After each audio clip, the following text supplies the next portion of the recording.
So I've noticed lately that a lot of people want to universalize Jewish suffering. They want to use Jewish stories of unimaginable horror to make general points about suffering and persecution in general.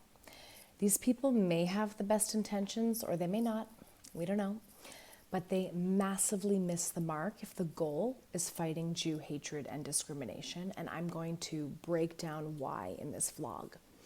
When we engage in activism, we are acknowledging a source of pain.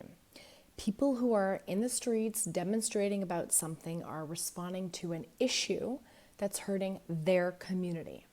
For Jews, this isn't just about the pain of being marginalized and ignored in this generation, although that too.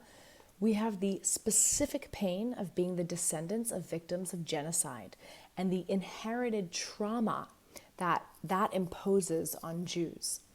The thing is that our pain is unique. That doesn't make us special or better.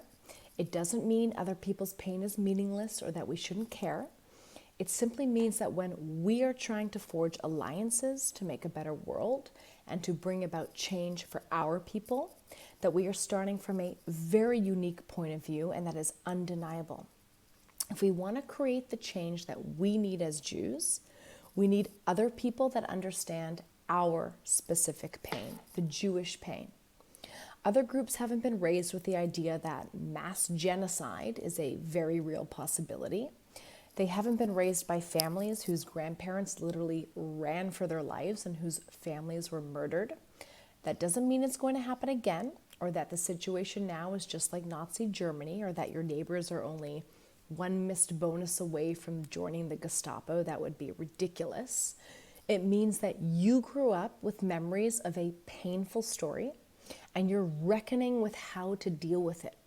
It means that safety is going to feel a little bit different when you're a Jew. It means that some things will hurt a little more. Some things will make you feel a little more alien. It's not about statistics or crime rates or boycotts. It's about the pain of feeling unsafe and unwanted in a world where Jews are massively outnumbered, outgunned, and in which there is no reason to trust that we will be protected by states that claim to safeguard our rights.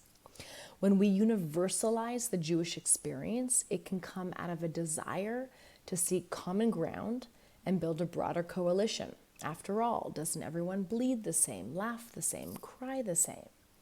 But it is a short-sighted policy that only hurts us. That's because every individual's group's pain is different. Other groups arguing for their liberation don't dilute their pain. They explain their story wholly, fully, powerfully in a way that captures empathy and understanding, and they demand action to solve their specific pain. Black Lives Matter is not just about marginalization and racism in general. It's about the way a young black man feels when the police pull him over with a broken taillight. Feminism is not about how everyone is passed over for a promotion sometimes and needs assertiveness training. It's about the way a woman feels when she's walking home from work late at night downtown and she sees a man in a hoodie walking a little too close behind her. When activists talk about their pain, they talk about these specific visceral examples. End Jew hatred is not about how minority groups safeguard their rights when massively outnumbered in general. It's about how a Jewish student feels when, within living memory of the Holocaust, when 2/3 of European Jewry were wiped out, their peers and their teachers are screaming for the eradication of the world's only Jewish state. It's about our pain and how to get from that pain to a place of psychological safety.